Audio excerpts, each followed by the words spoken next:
pessoal, tudo bem? Vou dar continuidade, tá? Referente ao feedback dos questionários de abril, né? Só estou liberando hoje os questionários que já estão fechados, que já estão liberadas as pontuações com as notas. Só vou apresentar agora para vocês os feedbacks para que vocês entendam por que assinalou a incorreta, ou mesmo se assinalou correta, só para ter um pouco mais de entendimento, tá? Vou compartilhar aqui com vocês, né?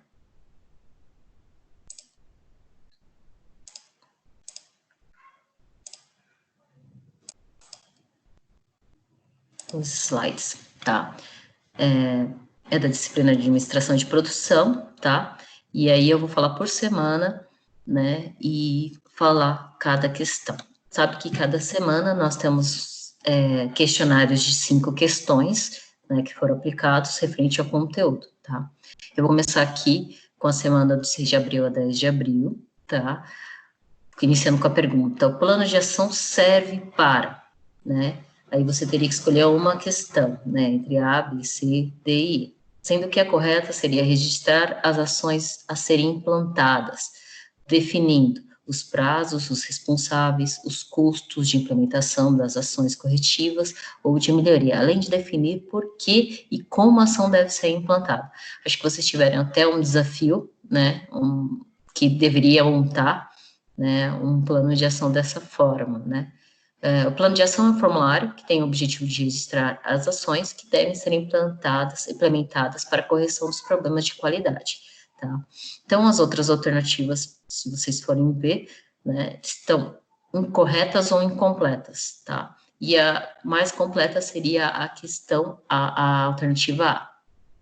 A segunda questão é o que deve ser preenchido na coluna where do plano de ação, né? A resposta correta é o local, né? A célula, ou a máquina, pavilhão ou setor em que a ação será definida. Porque a coluna where deve ser preenchido local, quer dizer onde, né? Tá? Então, só para vocês terem conhecimento. É aquele 5W, tá? Então, é bem simplesinho as perguntas aqui. O plano de ação também é conhecido como, né? A questão que 100% da sala acertou, né? A alternativa correta seria 5W2H. Tá? Sim, plano de ação também é conhecido por 5W2H em virtude das 5 palavras das colunas a serem preenchidas iniciarem com a letra W e das 2 colunas possuírem palavras que se iniciam com a letra H. Outra questão: o que deve ser preenchido na coluna what do plano de ação? O what quer dizer o que, né? A ação, sendo a alternativa correta, a ação a ser realizada, a descrição que deve ser feito para eliminar ou estancar o problema da qualidade, ou o problema em si, tá? Então, na coluna what deve ser preenchida a ação a ser implementada, preferencialmente com o verbo no infinitivo, tá? A outra questão: o que deve ser preenchido na coluna who do plano de ação, né? Como a ação a ser implementada, porque o who significa como, né, na tradução. Na coluna who deve ser preenchido o procedimento a ser executado para a implementação da ação. Deve ser preenchido preferencialmente pela utilização do gerúndio, tá? Então, assim, como você vai agir na certa situação, né? Então, você vai ter que detalhar isso na planilha. Aí já finalizamos a semana do 6 de abril a 10 de abril, e agora iniciamos a semana de 13 de abril a 17 de abril, tá? Nessas questões, né, eu já deixei o feedback amarrado na resposta, né? Até que teve alguns alunos que me falaram, mas aí eu resolvi, né, colocar isso aqui mesmo no slide, só para firmar mais mesmo, tá? E explicar, tá? Espera só um minuto. Então, vamos lá. Dentre as tecnologias voltadas para manutenção, qual delas possibilita que não seja necessária uma equipe de atualização de planilhas com dados de manutenção, né? No caso, a resposta correta, que isso foi está no material, é a programação de manutenção automatizada. Com a programação de manutenção automatizada, dados são coletados com maior velocidade, né, e precisão, sendo submetidos à análise por sistemas de inteligência artificial, tornando a manutenção mais eficiente e sem necessidade de mão de obra humana para o preenchimento de planilhas. Sendo assim, é possível estimar o tempo de vida útil do componente, organizar datas, expensões e etc. Então, a resposta correta seria programação de manutenção automatizada, tá? Aqui a próxima pergunta, né? Tá pedindo para preencher a palavra correta, né? Para a questão que é uma boa opção na documentação técnica, pois não demanda de grandes espaços físicos, além de ajudar na preservação do meio ambiente, né? Como a digitalização de documentos, há uma diminuição no volume de documentação técnicas, então, assim, de papel, né? Além de facilitar a localização, o acesso e transporte, não causa deterioração e contribui para a preservação do meio ambiente, para a redução de custos. Atualmente, já existem ferramentas que garantem a validade dos documentos diante a legislação e assinaturas eletrônicas. Então, assim, como mesmo fala, né, é uma opção na gestão de documentação técnica, é a digitalização. Por quê? A digitalização, tudo digitalizado, tudo dentro do computador, tudo da nuvem. É muito fácil de pesquisar, muito fácil de achar, de rastrear. E fora que você não acumula papel, né? Não tem um arquivo físico, né? É tudo digital, tá? A próxima pergunta. As tecnologias aplicadas atualmente à manutenção e à gestão de ativos estão diretamente ligadas à quarta revolução industrial, sendo que, como essas tecnologias, surgiu um novo tipo de manutenção, que no caso seria a proativa, né? A manutenção proativa tem como principal ação a análise de indicadores de desempenho para identificar as causas das falhas e a degradação do equipamento e removê-las antes que se iniciem. O planejamento de manutenção proativa utiliza softwares que reconhecem prováveis razões da falha e propõem ações corretivas, facilitando a tomada de decisão, né? Porque só existia a corretiva, a preditiva e a preventiva, né? A proativa veio para auxiliar, né? Essa parte da gestão de ativos, né? Vamos lá na próxima questão. Qual as ações a seguir é imprescindível para que seja realizado o correto monitoramento e diagnóstico de equipamentos, né? A resposta correta seria definição da condição atual, né? A definição de condição atual é uma ação imprescindível para o correto monitoramento e diagnóstico do equipamento, pois fará parte do banco de dados que servirá como base para comparações futuras. Além disso, também não necessárias ações como escolha das técnicas de monitoramento e de coleta de dados e realização de análises, né? Então, essa é uma das ações imprescindível, né, que é a definição da condição atual. Que aí você consegue se programar, né? Vamos lá, próxima questão, né? Mais uma para completar. A capacidade de usar a tecnologia da informação para acompanhar os movimentos e os prazos de validade dos produtos. Então, tudo que está ligado a prazo está ligado com rastreabilidade, né? A rastreabilidade ela pode ser definida como a capacidade de usar a tecnologia da informação para acompanhar movimentos do produto, o prazo de validade, entre outras informações, por meio de aplicação de dispositivos digitais, como código de barras, etiquetas e etc. Né? Com a rastreabilidade, você consegue identificar o lote, a data de fabricação, a data de validade, todas essas informações. Né? Então, a rastreabilidade, ela é definida como uma capacidade de usar a tecnologia da informação, né, para você fazer esse acompanhamento. Aí, já iniciando a próxima semana, que seria do dia 20 a 24, seria a nossa última semana aqui, porque a próxima, né, que seria o outro período, a última semana de abril, ela já está com prazo para o dia 31, né, Então, portanto, eu não liberei ainda os feedbacks. Se eu liberar agora, vocês já vão responder corretamente lá, e aí não é correto com os demais que responderam no prazo correto, tá? Então, na próxima semana eu libero, né, as que vão fechar agora dia 31. Vamos uma questão? A qualidade e a manutenção evoluíram para que as organizações alcancem os seus objetivos de desempenho.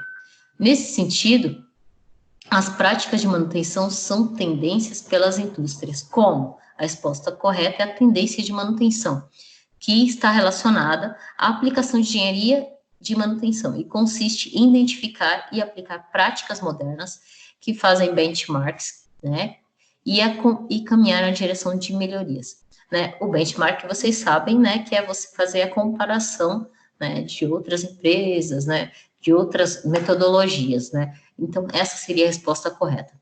Né? O feedback em relação à manutenção, percebe-se que as seguintes tendências: redução de índice de manutenção corretiva não planejada, aumento de índice de práticas preditivas, busca de melhoria frequente na aplicação de técnicas e ferramentas para estar nivelado com a manutenção de primeiro mundo. No Brasil, o número de manutenção preventiva e preditiva ainda é inferior se comparado a países de primeiro mundo, né? A gente ainda está muito atrás, gente, mas tudo bem, estamos caminhando para lá.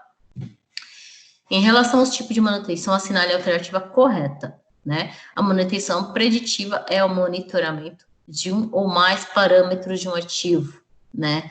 E em contextos operacionais distintos, os equipamentos podem apresentar comportamentos diferentes em relação a parâmetros medidos, né? Um exemplo, né, que a gente pode falar assim, né, um equipamento em casa, né, que nós utilizamos bastante é o notebook, né? O notebook, se você tiver mais de um, né, em casa, né, ou se comparado com o do trabalho, você vai ver que tem diferenças, né, pode ser até que seja o mesmo modelo, mas dependendo da utilização, do número de aplicativos que você instala, ou das manutenções, né, corriqueiras que você faz no aparelho, você pode ver que o desempenho pode ser diferente um do outro, né, esses parâmetros. Então, a preditiva é a resposta correta aqui, né. Não existe um conceito único de manutenção adotado por todas as indústrias. Enquanto algumas consideram a manutenção corretiva após a falha, outras consideram após o defeito. Esse tipo de manutenção pode ser planejado quando é feito o monitoramento do equipamento, que é uma prática vista pelas organizações. Em especial, para que o equipamento de baixa criticidade, atualmente as empresas têm combinado as estratégias de manutenção corretiva, preventiva e preditiva. Em contextos operacionais distintos, os ativos apresentam comportamentos diferentes. Isso é normal, tá, gente? Isso é normal mesmo, isso depende da utilização, né, das manutenções que ocorrem, tá? Então, a preditiva é o monitoramento de um ou mais parâmetros de um ativo, tá? Essa aqui foi uma bomba na mão de vocês, né? É um cálculo aí, todo mundo, assim, poucos acertaram, né? Mas é por causa que vocês não leram direito a questão. Mas vamos lá, eu vou ler aqui para vocês, que é tudo parte de interpretação, tá? Uma empresa concebe e produz cartazes para exposição e eventos de promoção de vendas, e compete fortemente com a base em sua rapidez de entrega. Uma peça específica do equipamento que a empresa usa está causando alguns problemas. A impressora colorida da mesa grande. Atualmente, o tempo médio entre as falhas da impressora é de 70 horas, e o tempo médio para conserto é de 6 horas. Dessa forma, a disponibilidade da impressora é de quantas horas, né? No caso, você ia pegar os 70, né, que é a forma, né, o tempo disponível para a produção, dividido pelo tempo disponível para a produção, mais o tempo de manutenção. Então, vamos lá. Qual é o tempo disponível? Né? Aqui da pergunta, o tempo disponível é 70.